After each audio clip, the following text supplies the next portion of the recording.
The events of the movie take place in the near future. In the first scene, we see the wedding of noble individuals.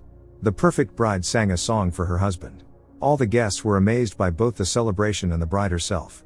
While the aristocrats were having fun, the girl had to go upstairs to Mr. Hingston, her husband. One must not make him wait. The young bride's mother is very proud of her. The girl put in a lot of effort, so she deserves the life that awaits her. The girl waited for her husband in the chambers, ready to fulfill her marital duty. Son Hingston mentioned a place where miracles happen. Previously, his future wife was very rebellious, but now that girl seemed to have never existed. The events then take us back 2 months. Uma woke up disoriented, not understanding what this place was or how she got here. The room was styled like a corner of a forest. Uma banged on the walls and shouted when suddenly artificial intelligence announced that she was in paradise and breakfast was on the way. 2 young men did enter the room a minute later with breakfast for Uma. The bewildered girl rushed out and found herself in a beautiful garden. Uma didn't stop as the men continued to pursue her. However, there was a rocky cliff ahead, so Uma was forced to turn back. She was surrounded by nature and breathtaking landscapes, but Uma paid no attention to it. She hid in a cave where she met another girl who was smoking. In panic, Uma said she needed help. The girl realized Uma was new and asked her to follow. Eventually the girl handed Uma back to those people, leading her to a place with many girls of different ages, all dressed in white dresses, engaging in leisure activities befitting noble ladies. Uma was introduced to the so-called Duchess, who explained that this place was a center for emotional healing, where girls were re-educated. Uma was here by the decision of her influential mother. She was to spend 2 months in the boarding house, and perhaps after therapy, she will reconsider the wedding proposal. The Paradise Hills were situated on a remote island in the middle of the ocean. Uma was taken to her room, where she met other girls, including cute chubby Chloe. Uma confessed she couldn't recall how she got to the island. In the room there was a third girl, Yu, who was not at all happy to be here. Chloe was here because the parents wanted her to become as thin and beautiful as her sisters. Suddenly artificial intelligence announced that it was dinner time. Everything was arranged in pink tones. An individual diet was selected for each girl to maintain perfect physical shape. At a neighboring table, Uma spotted the girl who set her up this morning. Chloe and Yu explained that it was Amarna Vakari, a famous singer who has a drinking problem. The conservative parents couldn't accept their daughter's lifestyle. After dinner in a beautiful bathroom, Amarna approached Uma and said there was no point in taking offense because she would have been caught anyway. Amarna took Uma away from that cave because she didn't want Duchess to expose their secret place. Uma doesn't want to stay here and intends to escape tonight. Amarna reminded her they were on an island in the middle of the ocean, but that didn't deter Uma. Amarna suspiciously easily agreed to help her.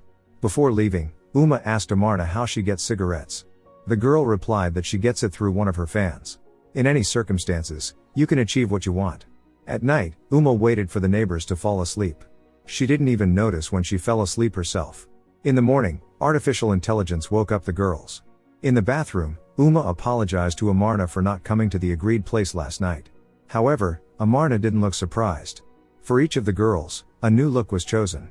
Uma knows that this is what her mother would want to see. Cosmetic procedures were quite unpleasant, so the girls had to endure.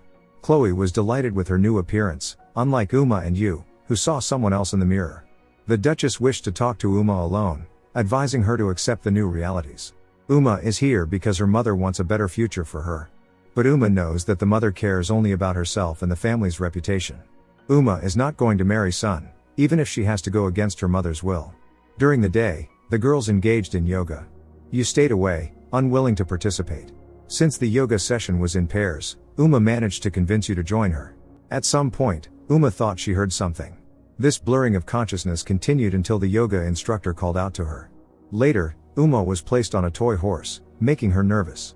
When Uma was left alone in this room, she was lifted to a height. Holographic projections of her future husband, who is a famous businessman, began to play around. Uma didn't want to see or hear it, but the video looped over and over, affecting her mentally. Uma fell into a trance-like state. It seemed to take forever. When the hypnosis session finally ended, Uma, determined, came to the Duchess. That stupid video wouldn't change her mind about the wedding. Uma also confessed that she was in love with a guy of lower social standing. People like him didn't exist for her mother. The Duchess, with tears in her eyes, said that she once missed her own chance for happiness. She didn't want the same fate for any of the girls in the boarding house. If Uma accepts the engagement, she has a bright future ahead of her.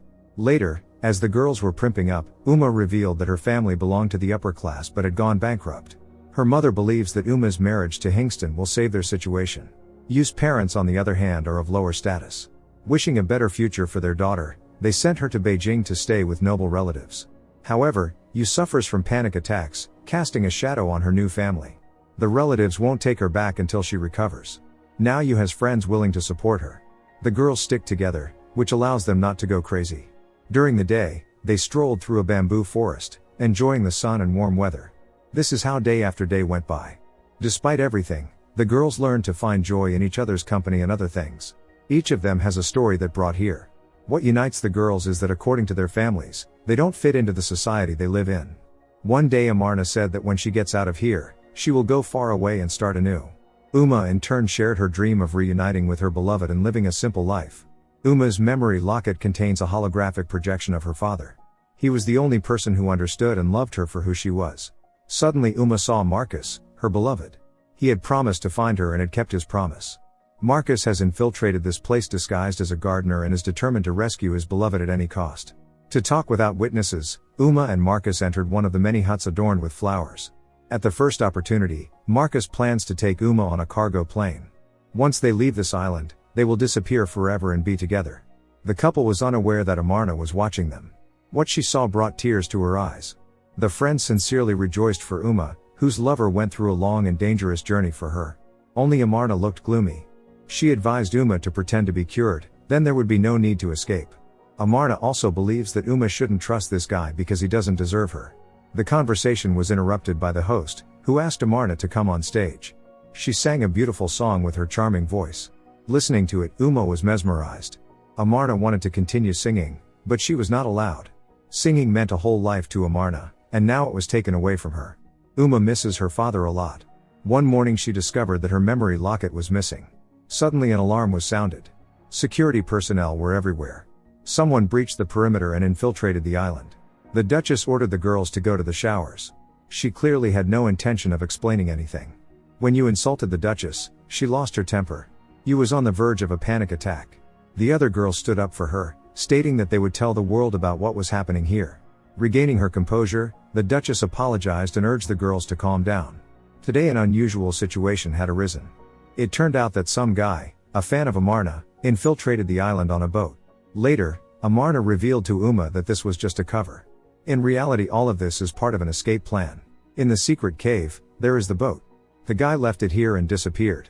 Since the shore is not guarded at night, it will be the perfect opportunity for the girls to escape. Amarna admitted that tonight was the only night she didn't sleep because she didn't drink the milk during dinner. Apparently, the staff at the boarding house put something in their drinks. Amarna also found Uma's memory locket in the backyard. That's where they're being taken while they are unconscious. The question is, for what purpose? Amarna and Uma agreed to escape tonight, but before that, Uma intends to inform Marcus, even though Amarna was against it. Marcus expects that he and Uma will escape in a few weeks, but Uma said that plans have changed. During dinner, it was announced that Amarna would leave the island earlier than planned because she had supposedly been cured. This was not part of Uma's plans. Like Amarna, she drank the milk and then ran to the bathroom and spit it out. Amarna approached her and told her to leave on the boat with Marcus tonight. Barely containing her emotions, Uma asked the friend how she would find her later. Amarna gave her a commemorative hairpin. The girls promised each other that they would meet in freedom. They were interrupted by a knock on the door. It was time for Amarna to leave. The girls hugged each other in farewell. At night, while the other girls slept, Uma prepared to escape. She saw with her own eyes how other girls were taken somewhere. Uma tried to be quiet, but when she saw a surveillance camera ahead, she pretended to be unconscious. She was found by 2 employees of the boarding house. There was nothing unusual about it because the sedative might not work immediately. Since it wasn't Uma's turn today, they would take her not to the operating room but back to her room. The escape plan failed.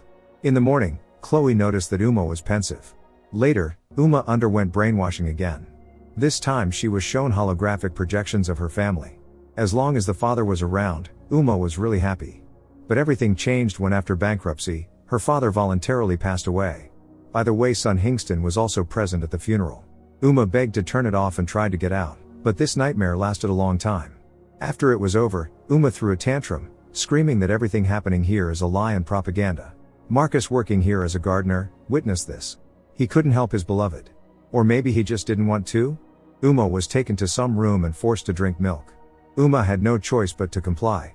When she woke up, she was brought to the main building of the residence, where she saw a holographic projection of Amarna surrounded by journalists. Apparently, Amarna is enjoying her popularity and even found her love. When the Duchess approached Uma from behind, the girl pushed her away. However, the Duchess remained calm, stating that therapy really works, and Amarna's example proves it. Hingston wouldn't pay so much money if he wasn't confident in the result. Learning that today was her last day here, Uma realized with horror that she had slept for 2 weeks. Later, Uma, Chloe and you met in the secret cave. Uma is certain that the Amarna she saw in the video is no longer the Amarna they knew. Clearly, something has been done to her. Uma said that they must escape right now. Chloe supported her, unlike you, who has nowhere else to go anyway. Uma told Marcus about her plan. He can leave the island only in a few days. They agreed to reunite on land. When Marcus hugged her, Uma discreetly took something from his pocket. After dinner, just like last time, Uma spit out the milk. Chloe did the same. Uma still hopes that you will change her mind and escape with them. And you indeed decided on it. She's not the kind of person who changes to please her family. Night fell, and the girls prepared to escape.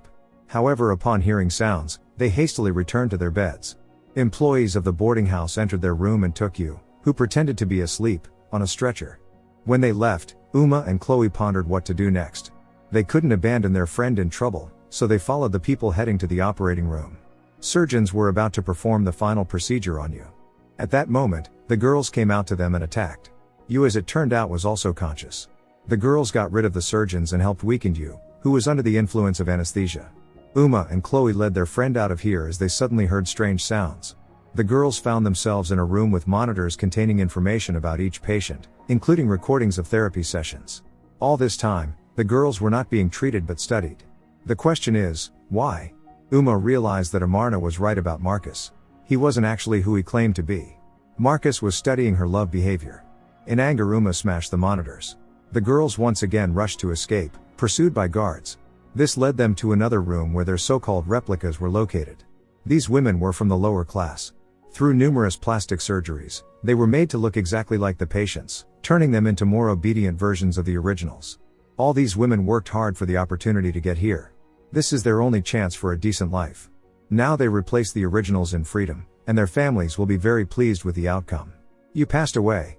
But it didn't make Uma lose her determination. She came face to face with her doppelganger.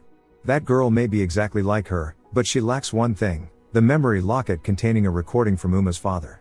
Now Uma's father is gone, and the guilt lies with the one who is about to marry her and is paying for it. If the doppelganger wants to live Uma's life, she will be forced to wear this locket and remember. The guards are already here, so Uma and Chloe again escaped, but this time without you. They ended up in the garden, hearing singing. Chloe, who was walking behind, was attacked by something. Uma immediately rushed to the scream and saw the former boarding house girls lifeless in the bushes, including Amarna. Meanwhile, Uma's doppelganger held the locket in her hands. Finding Chloe, Uma witnessed the Duchess leaning over the girl and sucking the life force out of her. Controlling her dress made of plants, the Duchess began to sing and approach Uma, intending to make her the next victim. Suddenly Uma's doppelganger appeared, demanding that the Duchess let her go. The girls have misled the Duchess. Now she does not understand who is the original and who is the copy. Seizing this opportunity, Uma, using the stolen scalpel, attacked the Duchess, taking her life. Uma and her doppelganger plan to escape the island together. The guards continue to search for them throughout the territory. Marcus was waiting for the girls by the boat. He was truly sorry for what he had done, saying that the Duchess had lied to him about Uma's choice of son. Uma is not quick to believe her former lover, being certain that the Duchess paid him. In the end, Marcus allowed the girls to leave the island. He watched the boat sail away with tears in his eyes. The doppelganger returned the memory locket to Uma. As it turned out, the doppelganger's name is Anna. She worked 16 hours a day in a factory to take care of her brothers, but there was still not enough money. That's why she agreed to be a replacement for the noblewoman. Uma was very sorry to hear this. The boat was already approaching the shore. Next, the events bring us back to the introductory scene. Everyone is amazed by Sun's perfect bride. Each of those present here believes that after the incident on the island, Uma went missing, and Sun found her. However, none of the guests suspect that there are actually two brides. While Anna was downstairs with the guests, Uma waited for Sun in the chambers. Seizing the moment, she took his life, thereby avenging her father and her imprisonment. When Anna in the bride's attire entered the chambers, she found Sun lifeless. Making sure Uma had escaped, Anna began to call for help. Uma still keeps her friend Amarna's farewell gift, the hairpin. Now Anna has become a wealthy widow, and Uma will live freely, as she always dreamed.